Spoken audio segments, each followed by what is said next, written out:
आनी का नाम अनचाही बेटी। नाच पीटी कमबख्त से 1000 बार कहा है कि किसी अच्छे काम से जा रहे हो तो अपनी मनहूस सूरत मत दिखाया कर। दादी अपनी तीखी आवाज में चिल्लाई तो मैं अपनी आंखों में ढेर सारा आश्चर्य भर दादी की सूरत देखती रही। दादी की आवाज सुनकर माँ साड़ी से अपने हाथ पोंछती हुई रसोई से निकली और मेरा नन्हा सा हाथ पकड़कर अंदर ले जाकर बोली, तुझे कितनी बार कहा है अनु, दादी और बाबूजी कहीं जा रहे हो तो अपनी सूरत उन्हें मत दिखाया कर। मैं जिद करते हुए कहती, लेकिन माँ अजीत और सुमित भैया भी तो उनके साथ जाते हैं, फिर मैं क्यों नहीं। माँ अपने आंसू पोंछते हुए कहती, तू समझा कर अनु, वे लड़के हैं, तुझे पैदा करके तो जैसे मैंने कोई अपराध किया है। अजीत और सुमित भैया के पैदा होने पर सारे घर में खुशी की लहर दौड़ गई थी। कई दिनों तक खुशियां मनाई गई, लेकिन मेरे जन्म लेने पर दादी और बाबूजी के चेहरों पर एक मायूसी छा गई। माँ को छोड़कर सारे घर की उपेक्षाएं ही मेरे हिस्से में आई थी। मन रुक रुक कर अपनी परतें खोलने लगा। परत दर परत अतीत वर्तमान का रूप लेने लगा। मेरे दोनों भाइयों के मुंह से निकलने से पहले ही उनकी सारी इच्छाएं पूरी कर दी जाती, और मैंने तो कभी अब जाना ही नहीं कि चाह क्या होती है, जिद क्या होती है। ना अच्छे कपड़ों में, ना खिलौनों में। आज भी जब बाजार में किसी शोरूम में कोई सुंदर गुड़िया या कोई सुंदर फ्रॉक देखती हूँ तो बचपन फिर से जी उठता है। मैं अपने पिता पर कभी अपना अधिकार ही नहीं समझ पाई कि कुछ मांग सकूं। जब मेरी उम्र के सारे बच्चे गुड्डे गुड़ियों का बिहार रचाते खेलते रहते, उस समय मैं खामोशी से एक कोने में बैठकर सोचती, काश मैं भी अपनी माँ की कोख में लड़का बनकर पैदा होती तो सारे घर का स्नेह दुलार मेरे हिस्से में आया होता। यदि उस समय भी सोनोग्राफी जैसे टेस्ट हुए होते तो मेरे पिता ने भी डॉक्टरों की मदद से मुझे गर्भ में ही मार दिया होता। इन्हीं उपेक्षाओं के रहते जिंदगी बिना मंजिल की राहों पर आगे बढ़ती गई। सबसे बड़ा बवाल तो मेरी पढ़ाई को लेकर खड़ा हुआ। बाबू जी का दबदबा सारे घर में था, उनके सामने कोई मुंह नहीं खोल सकता था। मेरे एडमिशन की बात सुनते ही वे भड़क उठे, कोई जरूरत नहीं है स्कूल जाने की, घर का काम काज सीखो। तुम्हें कौन सी नौकरी करनी है, दूसरे के घर का चूल्हा ही तो फूकना है। अजीत और सुमित तो मेरे दो फल देने वाले पेड़ों की तरह हैं। इन पर पैसा खर्च करूंगा तो बड़े होकर इनमें फल लगेंगे। माँ ने बात संभालते हुए धीरे से कहा, ठीक है जी, लड़की की इच्छा है तो किसी सरकारी स्कूल में डाल दो, भाइयों की किताबों से पढ़ लिया करेगी। जब फर्स्ट डिवीजन में पास होने पर मैं घर रिपोर्ट कार्ड लेकर उत्साह से भरी हुई बाबूजी के पास आती तो वह बुझी सी आवाज में कहते, अच्छा पास हो गई तू। मेरा सारा उत्साह साबुन की झाग की तरह बैठ जाता। अजीत और सुमित भैया पढ़ाई में मेरा मुकाबला कभी नहीं कर पाए। शादी के ब्याह की बात को लेकर भी बाबूजी की इच्छा ही सर्वप्रिय थी। वो गांव के ठाकुर के बिना पढ़े लिखे लड़के से मेरी शादी करना चाहते थे। उनको अब विरोध घर में कोई नहीं कर सकता था। माँ ने एक दिन हिम्मत करके डरते हुए कहा, मैं सोच रही थी जी कि इस लड़के से अनु का ब्याह ना किया जाए, शहर का कोई पढ़ा लिखा लड़का देखकर अनु का ब्याह करें तो। सुनकर बाबूजी बिगड़ते हुए बोले, तुम्हारा दिमाग तो ठीक है जीत की माँ, लड़के आजकल मिलते कहाँ हैं, देखा भाला लड़का है, जमीन जायदाद है, लड़की रानी बनकर रहेगी, पढ़ाई लिखाई में आजकल रखा ही क्या है। आजकल पढ़ लिख कर नौकरी मिलती किसे है, और क्या किसी कलेक्टर से ब्याह करेगी। लेकिन मैं भी अपनी जिद पर अड़ी रही। जीवन में पहली बार बाबूजी के सामने मेरा मुंह खुला। मैंने बचपन से कभी कुछ नहीं चाहा बाबूजी।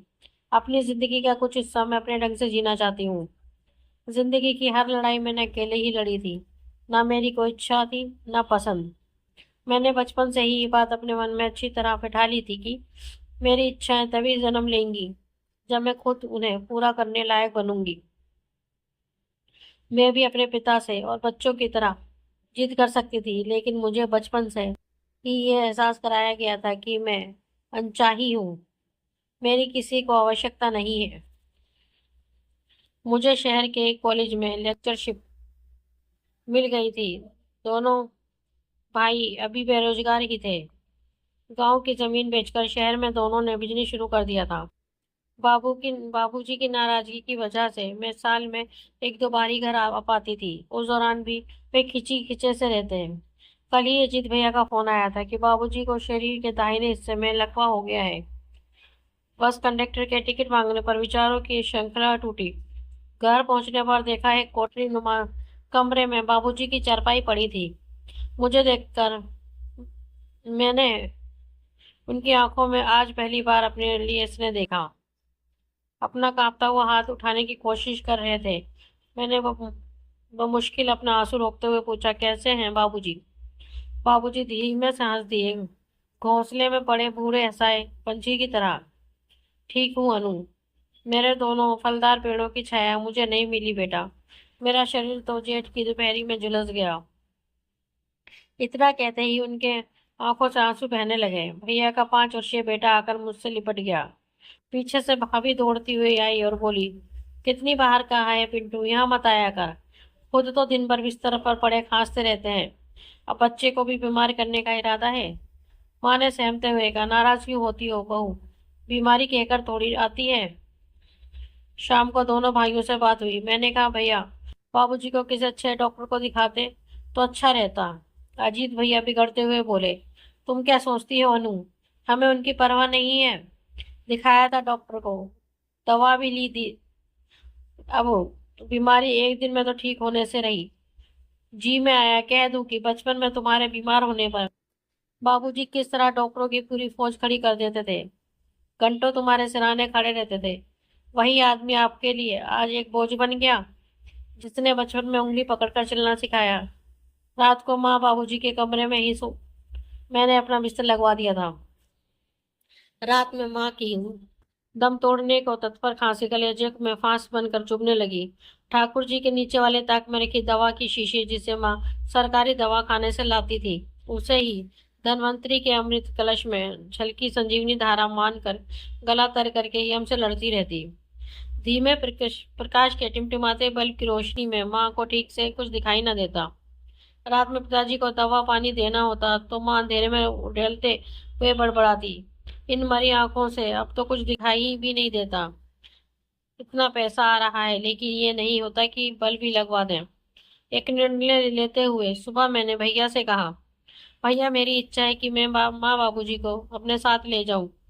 लेकिन अनु, लोग क्या कहेंगे? बेटों के होते हुए भी माँ बाप बेटी के यहाँ पड़े हैं। मैंने कहा, लेकिन भैया लोगों के कहने के डर से मैं अपने पिता को मरने के लिए तो नहीं छोड़ सकती। चलते समय भैया ने कहा, बाबूजी ठीक होने पर चले आना। बाबूजी ने कहा, हाँ तुम दोनों तो मेरे अच्छे समय के साथी हो बेटा। आज उसी का हाथ मुझे सहारा देने को उठा है, जिसके हाथों को मैंने हमेशा झिड़क दिया।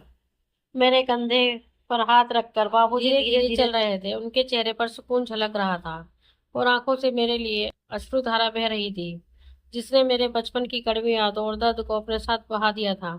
दोस्तों, आपको हमारी ये कहानी कैसी लगी प्लीज कमेंट में हम जरूर बताएं। अगर कहानी आपके दिल को छुए तो अपने दोस्तों के साथ शेयर करना और हमारे चैनल को लाइक एंड सब्सक्राइब करना ना भूलना। धन्यवाद।